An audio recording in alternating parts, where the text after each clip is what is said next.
Hello दोस्तों, कैसे हैं आप सभी। उम्मीद करता हूँ आप सभी लोग बढ़िया होंगे। तो भाई आप लोगों की रिक्वायरमेंट आ रही थी कि सर हिंदी के लिए भी वीडियो बना दो, क्योंकि अब हमारे पास जो समय है ना भाई, लगभग 40 दिन का समय बचा है आप लोगों की एसएससी जीडी को एग्ज़ाम को लेकर 2025 में। भाई फरवरी से आपका एग्ज़ाम स्टार्ट है तो समय कम है। तो भाई मैंने आपको मैथ का भी वीडियो दे दिया, जीके का भी दे दिया कि कैसे आपको क्या क्या कवर करना है, किन किन चैप्टरों को पढ़ना है। अब भाई जिसको लगता है कि सर मुझे ना हिंदी नहीं आती है, भाई मेरा हिंदी बहुत वीक है, तो भाई हिंदी में मुझे ऐसे चैप्टर्स बता दीजिए जो इसको मैं पढ़कर भाई हिंदी में एक अच्छा स्कोर कर सकूं। तो भाई मैं आपके लिए हिंदी के चुनिंदा टॉपिक्स लेकर आया हूं, जहां से यदि आप हिंदी को उन सभी टॉपिक्स को अच्छे से कवर कर लेते हो, अभी आपके पास पर्याप्त समय है, तो भाई हिंदी में मैं कह रहा हूँ कि गारंटी भाई 20/20 जो क्वेश्चन है भाई आप लोग बिल्कुल सही सही कर जाओगे। भाई 20/20 आप लोगों के आराम से क्वेश्चन जो है हो जाएंगे। ठीक है, हिंदी कोई टफ सब्जेक्ट नहीं है भाई। ठीक है, यदि आपने हिंदी थोड़ी भी बहुत यदि पढ़ रखी है ना भाई, तो हिंदी में एक अच्छा स्कोर आप लोग कर सकते हो। तो चलिएगा मैं वीडियो को स्टार्ट करता हूँ। ठीक है भाई, और थोड़ा सा भाई सपोर्ट आप लोग ज़्यादा से ज़्यादा करने की कोशिश करेंगे भाई। ठीक है भाई, तो चलिएगा भाई मैं वीडियो को स्टार्ट करता हूँ। और भाई देखो, इसका जो मैं आपको जो जो चैप्टर्स बता रहा हूँ, इसको चाहो तो आप लिख लो, या तो मैं आपको अपने व्हाट्सअप चैनल पर इसका वो जो पीडीएफ है मैं वो प्रोवाइड करा दूंगा, और अपने टेलीग्राम चैनल पर भी सेंड कर दूंगा। ठीक है, तो देखो एसएससी जीडी में देखो क्या होता है, हिंदी हिंदी के भाई यदि मैं बात करूँ, यदि एसएससी जीडी की आप हिंदी देखो और यूपी पुलिस की हिंदी देखो, भाई बहुत अंतर है। ठीक है, यूपी पुलिस में हिंदी में भैया बहुत ज़्यादा दिमाग लगाना पड़ता था, लेकिन एसएससी जीडी की जो हिंदी है ना भाई बहुत आसान है, बहुत आसान है। आप एक बार पीवाईक्यू क्वेश्चन प्रैक्टिस सेट उठा के देखेंगे ना, तो उसमें भी हिंदी के जो चैप्टर्स से जो जिस जिस चैप्टर के क्वेश्चन पूछे गए ना भाई, बहुत बहुत आसान से क्वेश्चन पूछे गए हैं। ठीक है, तो मैं सबसे पहले आपको बताता हूँ हिंदी में देखो आपको पढ़ना क्या है। देखो विलोम शब्द पढ़ लेने हैं। ठीक है, देखो आपके एग्जाम में 1 से 2 विलोम शब्द 100% की क्वेश्चन आपके एग्जाम में आता है। ठीक है, आप सभी को पता है। अब विलोम शब्द आपको पढ़ना है, और विलोम शब्द के साथ साथ आपको मुहावरे भी पढ़ने हैं। ठीक है, मुहावरे दूसरा टॉपिक है हमारा, मुहावरे और लोकोक्तियाँ। यहाँ से क्वेश्चन आपके 1 से 2 क्वेश्चन आपके जरूर पूछे जाते हैं।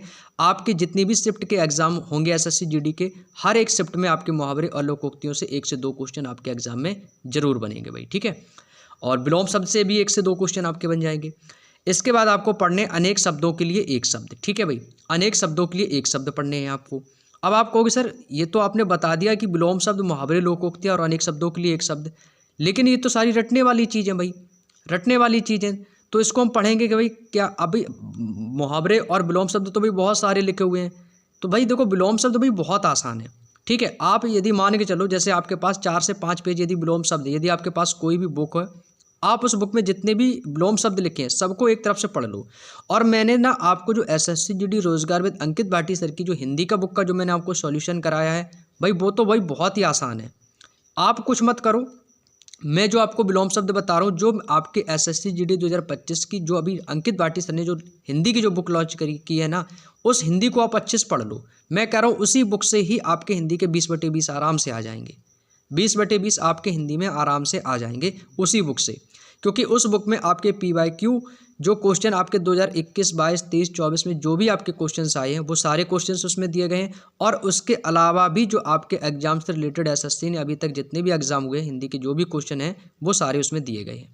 तो उसमें आपकी थ्योरी वाली जो उसमें विलोम शब्द जितने भी हैं, मुहावरे हैं, लोकोक्तियाँ, उनको बार बार पढ़ो। मैंने देखो वीडियो में भी बोल बोल कर आपको पढ़ाया है, उसमें ट्रिक्स भी बताई हैं।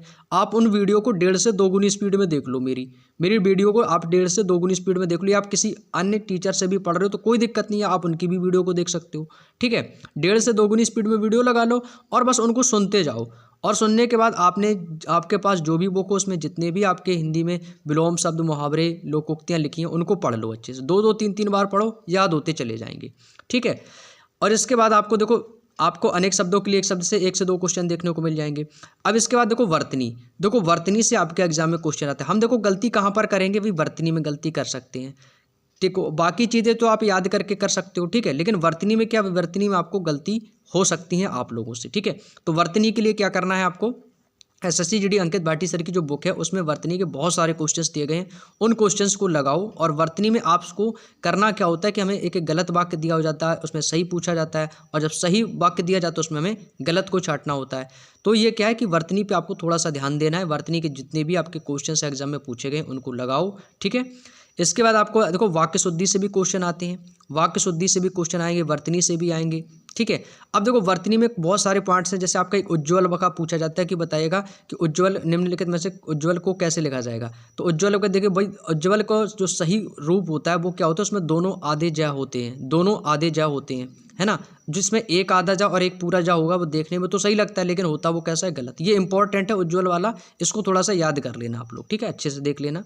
और वाक्य शुद्धि से अच्छे से क्वेश्चन आपके 1 से 2 क्वेश्चन जरूर पूछे जाते हैं।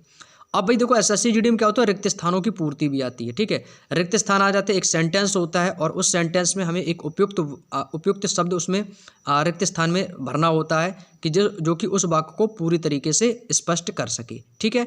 यहाँ से क्वेश्चन 100% है कि जरूर पूछा जाएगा आपके एग्जाम में, 1 से 2 क्वेश्चन आपके रिक्त स्थान से बनते हैं। इसके बाद आता है दोस्तों आपका वाक्यों का प्रतिस्थापन।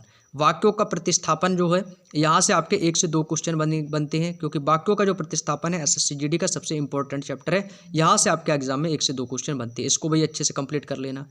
और भाई पर्यायवाची, देखो पर्यायवाची तो सीधी सी बात है, 1 से 2 आपके पर्यायवाची तो जरूर बनेंगे, तो पर्यायवाची आप लोग पढ़ लेना भाई। मैंने देखो आपको जो बुक का जो सॉल्यूशन कराया है एसएससी जीडी की हिंदी की बुक का, उसमें मैंने आपको बताया भी कि आपको कौन कौन से पर्यायवाची शब्द पढ़ने हैं जिन पर आपको सबसे ज़्यादा ध्यान देना है, ठीक है। तो पर्यायवाची आप अच्छे से करके जाओ, ठीक है। तत्सम तद्भव से 1 से 2 क्वेश्चन बनते हैं, तत्सम और तद्भव से, ठीक है। और तत्सम और तद्भव का भैया मेरा वीडियो आपको यूट्यूब पर मिल जाएगा प्लेलिस्ट में, हिंदी की जो बुक का सॉल्यूशन कराया है उसमें तत्सम तद्भव को कैसे हमें पहचानना है, तत्सम तद्भव की इसमें मैंने सारी ट्रिक्स बताई हैं कि तत्सम कौन से शब्द हैं जिनको हम आसानी से पहचान सके, तद्भव कौन से शब्द हैं जिनको हम आसानी से पहचान सके, ठीक है। जो मैं आपको चैप्टर बोल रहा हूँ इन सभी चैप्टरों की वीडियो जो है हमारी यूट्यूब चैनल की प्ले लिस्ट में आपको सारी वीडियोज़ दी गई हैं, ठीक है। उन सभी वीडियो को आप चाहो तो एक दिन में इन सभी चैप्टर्स को कंप्लीट कर सकते हो। एक वीडियो को 1.5 गुनी स्पीड में लगा के चेक करके देख लो कि भैया कि हाँ आपने बिल्कुल सही बताया, मुझे सारी चीज़ें क्लियर हो गई। एक बार आप वीडियो को जरूर देख लीजिएगा, क्योंकि मैंने भाई उस वीडियो में बहुत ज़्यादा मेहनत की आप लोगों के लिए, बहुत अच्छे से सारी चीज़ें आपको समझाई हुई हैं और आप लोगों ने उस वीडियो में बहुत ज़्यादा प्यार और सपोर्ट किया भाई, इसके लिए सभी का बहुत बहुत धन्यवाद भाई, ठीक है।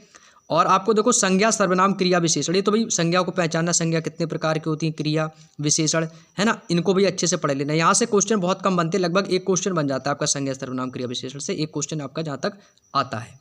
इसके बाद दोस्तों आपका आता है अपठित गद्यांश। अपठित गद्यांश जो होता है दोस्तों एसएससी जीडी में आपका 2 प्रकार से पूछा जाता है।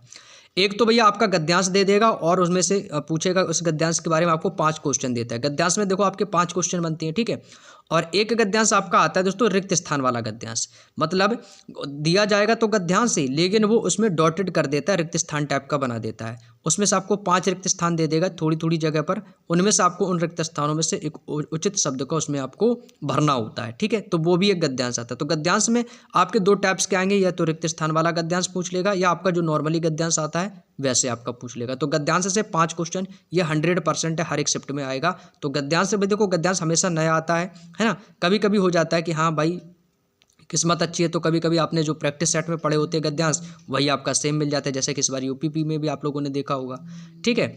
तो बाकी आप गद्यांश आसानी से पहचान सकते हो, ठीक है। तो बस इन्हीं चैप्टरों को आपको अच्छे से रिवीजन करो, बार बार इन्हीं चैप्टरों को पढ़ो। और जिस चैप्टर में हिंदी में आपको प्रॉब्लम हो, जैसे कि पर्यायवाची आपको याद नहीं हो रही है, तो पर्यायवाची को पर डे आप 10 पर्यायवाची उठा लो स्टार्टिंग की, पर डे 10 पर्यायवाची आप याद करो। देखो अभी आपके पास लगभग 40 से 41 दिन है अभी आपके पास, जो भी दिन है उन सभी दिनों में आप लोग हर एक सब्जेक्ट को थोड़ा थोड़ा समय दो, ठीक है। जो सब्जेक्ट आपका सबसे ज़्यादा वीक है उस पर ज़्यादा ध्यान दो। यदि आपकी रीजनिंग अच्छी है तो गणित पर सबसे ज़्यादा फोकस करो, गणित और जीके पर, ठीक है। और बाकी के सभी सब्जेक्टों पर आप लोग जो समय ज़्यादा दें, क्योंकि अब आपके पास समय कम है, तो आप लोग जितनी ज़्यादा प्रैक्टिस कर लेंगे उतना ज़्यादा आपके लिए सबसे ज़्यादा सफिशिएंट रहेगा एग्जाम के लिए, ठीक है। और आप सभी को मैं बता दूं कि भैया देखो कट ऑफ तो भाई इस बार बहुत ही ज़्यादा आप सभी को पता है, चाहे वो आपकी जनरल हो या ओबीसी एससी एसटी ईडब्ल्यूएस जो भी है, सभी की दोस्तों कट ऑफ हाई थी। तो भाई जब कट ऑफ हाई जा रही है तो इसके लिए आपको मेहनत भी सबसे ज़्यादा ही हार्ड करनी पड़ेगी, ठीक है। तो भैया इस बार आप लोगों ने देखा है कि भाई जो स्कोर आ रहा है ना भाई 100% स्कोर आ रहा है सबका। तो भाई आप लोग भी 100% अपना स्कोर लाने की कोशिश करो। और सबसे बेस्ट स्ट्रेटजी यही है कि यदि सिलेक्शन लेना है एसएससी जीडी में, तो मैं आपको बता दूं सबसे बढ़िया तरीका है कि आप लोगों को रीजनिंग में पूरा 100% स्कोर करना है, हिंदी में 100% स्कोर करना है। बाकी यदि आप मैथ में 14 से 15 भी आप ले आते हो, जीके में 14 से 15 ले आते हो, भाई आपका श्योर सिलेक्शन हो जाएगा। लेकिन ये दोस्तों चीज़ें कहने में तो बहुत आसान होती हैं, लेकिन करने में थोड़ा सा डिफ़िकल्ट होता है। लेकिन हम सारी डिफ़िकल्ट जितनी भी आपकी समस्याएं हैं सभी को भैया करना है। भाई देखो संघर्ष तो भाई करना ही पड़ेगा, ठीक है। तो भाई आप लोग जैसे भी मेहनत कर रहे हो वैसे आप करते रहो। और आप लोगों ने अभी तक जितना पढ़ा है ना, अब कोई नई नई चीज़ें बिल्कुल भी मत पढ़ो। नई चीज़ें पढ़ोगे ना तो भाई आप लोग ही कंफ्यूज हो जाओगे, भाई पता नहीं क्या आ रहा है एग्जाम में। आप लोगों ने जितना पढ़ लिया, जितना आपका कोर्स कंप्लीट हो गया, अब उसका बार बार रिवीजन करो। अब केवल जो समय बचा है ना, केवल रिवीजन का बचा है, तो आप लोग सबसे ज़्यादा समय अपने रिवीजन पर दो। डेली मॉक टेस्ट लगाओ। और हाँ, आप सभी जानते हो कि अंकित भाटी सर की मिनी मॉक को जरूर आप लोग कर लेना भाई, बहुत इंपॉर्टेंट है भाई। मिनी मॉक से आपको क्वेश्चन हूबहू देखने को मिलेंगे, तो मिनी मॉक को बिल्कुल भी स्किप मत करना, ठीक है भाई। पर डे आपके जो भी जिस सब्जेक्ट के मिनी मॉक चल रहे हैं उन सभी को आप लोग अच्छे से क्लियर करो, और उनका एनालिसिस भी करना जरूरी है। अब ये नहीं कि मॉक टेस्ट लगा लिया भाई, एनालिसिस नहीं कर रहे हो, जो गलत क्वेश्चन उस पर भी ध्यान नहीं दे रहे, जो गलती हुई है वो देखो किस चैप्टर से गलती हुई है, कहाँ पर गलती हुई है ना, उसको अच्छे से एनालिसिस करो। और बाकी आप ऑफलाइन भी प्रैक्टिस सेट करते रहो, ठीक है भाई। तो हिंदी में मैंने आपको जो चैप्टर्स बताए इनको अच्छे से मेरे दोस्त आप लोग अच्छे से रीड कर लेना, अच्छे से याद कर लेना सारी चीज़ें, ठीक है। और इससे अलावा आपको हिंदी में कुछ नहीं पूछा जाता है। देखो हिंदी में ना तो SST-GD में ना आपकी संधि आती है, ना ही अलंकार आते हैं, ना ही छंद आते हैं, ना रस आते हैं, कुछ नहीं आता है भाई, यहाँ से नहीं आता। और यही सबसे कन्फ्यूजन वाले चैप्टर होते हैं जिसमें आप लोग रस छंद अलंकार में कन्फ्यूज हो जाते हैं। भाई ये कुछ नहीं आता है इसमें, ठीक है। ना रस आएंगे, ना ही संधि आएंगी, ना ही छंद, ना अलंकार, ये आपको कुछ नहीं पढ़ना है, ठीक है। बाकी की जो मैंने आपको 8-9 चैप्टर बताए हैं इनको अच्छे से रीड कर लो, जो याद करने वाले टॉपिक है उन्हें अच्छे से याद कर लो बस, ठीक है।